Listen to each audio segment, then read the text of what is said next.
What's up guys, it's Will back again, and today's review is The Hobbit, An Unexpected Journey. This film was first requested to me by SiegeKnight on my Mike and Dave Need Wedding Dates review that I released back on the 8th of July. Just a heads up, I can't guarantee that I'll be able to review an entire trilogy if you guys request one, just because I have a lot of requests to get to, and the time it would take to watch all 3 movies and write a longer review on them would likely prohibit me from getting to other review requests. I just wanted to throw that out there for anyone that was curious about this. Bearing that in mind, SiegeKnight decided he wanted me to review the first Hobbit film, so here we are. Let's get into my review of The Hobbit, An Unexpected Journey.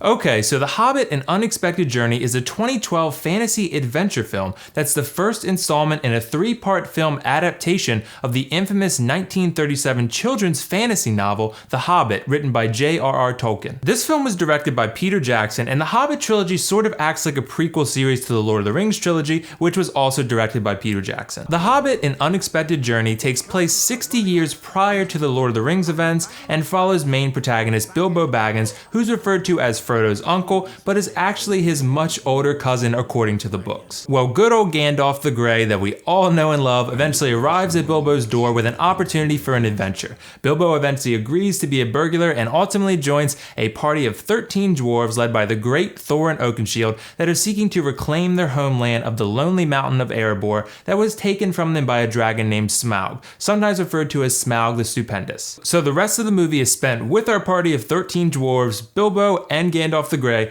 attempting to make their way to the Lonely Mountain while they encounter a ton of dangerous obstacles along the way. Okay, so I saw this movie back in December of 2012 when it was released in US theaters, and I remember being pretty underwhelmed by it. But when I rewatched it again this morning, I actually really enjoyed it. This could be explained by the fact that since I've already seen it, I knew what to expect, so therefore my expectations will obviously be met in a much more satisfying way the second time around. While I do think this played a part in my increased enjoyment of this film the second time around, I really think I was just able to appreciate some of the great aspects of this film upon my second watch. While the characters are not as interesting as Lord of the Rings characters we all know, these dwarves each have a fairly unique identity, and they do each bring something a little bit different to the overall dynamic of the group. It's also nice to have Gandalf serve as a transitionary character, so to speak, in that we know and recognize him, and he helps us adjust to these new characters that most moviegoers, including myself, would not know anything about coming into this movie. Although Bilbo is played by a different actor, he is a recognizable character as well, and his adventure in some ways will likely remind you of Frodo, which will help returning fans of the Middle-earth world adjust to this new adventure they're seeing on screen. This is a good origin story, so to speak, for pretty much everyone involved, and all the characters, while a little bit more humorous, are very well acted and well written. To the level of Lord of the Rings, no, this movie isn't as good as any Lord of the Rings movie in any aspect. And look, inevitably, if you've seen Lord of the Rings, you're gonna compare the Hobbit films to the Lord of the Rings films because they both take place in Middle-earth, the world we all know and love, and it's almost impossible to not compare the two trilogies. But I do think it's important to remember that the Hobbit films are based on a 330-page children's book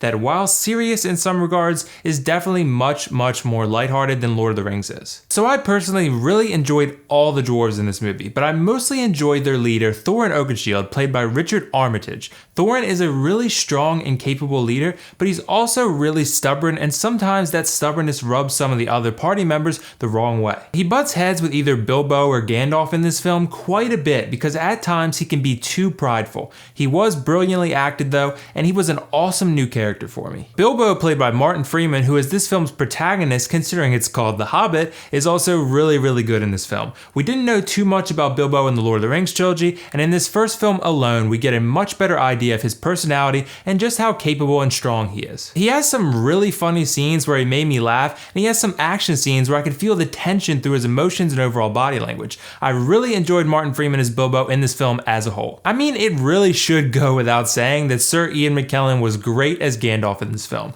He's just a really awesome actor, and he nailed this role once again that's really become maybe the most iconic role of his career. If you loved Gandalf in Lord of the Rings, you'll love him here just as much, if not more so. There's too many dwarves to mention each one individually, but I'll just say that I enjoyed them all in their respective role. The dialogue in this film was also very well written. There were a lot of cleverly written lines of dialogue that added humor to the film, and other lines that added some tension and suspense to other scenes. There aren't any cringeworthy lines or anything that felt out of place to me at all. All the main characters felt very real, and that's saying something when you're talking about dwarves and hobbits. Okay, so here's two things I didn't like about this movie. The first one being that there are some scenes that drag on way too long. If you haven't seen this movie, then I'll just say that there's a dinner scene in the beginning of the film that feels like it goes on for a very long time. Way too long in my opinion. Now, the film wants to establish these characters and their journey, and it obviously takes time to do this. But personally, I think this dinner scene could have been cut down by almost half, and everything would have been a little bit better off. This part just gets a tad boring,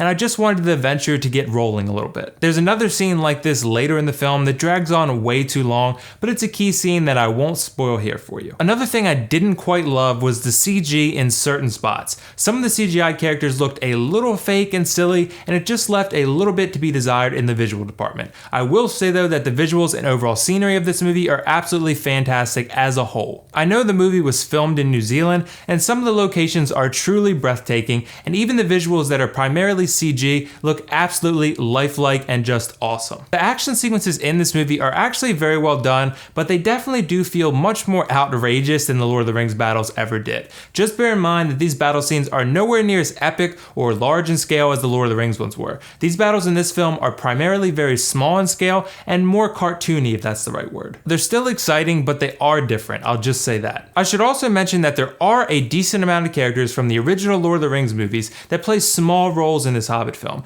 I won't say who, just on the off chance that someone is watching this review and hasn't seen the Hobbit films, but just know that they are there. Okay, so overall, I actually enjoyed this film upon my second watch. I thought it had some really interesting characters and a fun story, some good humor and overall dialogue, mostly fun and exciting action sequences, and good acting. I also thought some scenes dragged on way too long and got boring, some of the CGI characters looked bad, and some action sequences felt a little too over the top and silly. I'm gonna give this movie an 8 out of 10 and say that if you haven't seen this already, it's definitely worth a watch if you like Lord of the Rings or just fantasy films in general. So did you guys see The Hobbit: An Unexpected Journey yet? What did you think of it? Let me know your thoughts in the comments below. And if not, let me know whether you'd be interested in watching this film or not. And as always, if you like this video, click that like button and don't forget to subscribe to my channel for much more content like this. Thanks again to SiegeKnight for the request, whose channel link you can find in the description below. That's all for now. This is WillFoxification signing off. See you in the next review.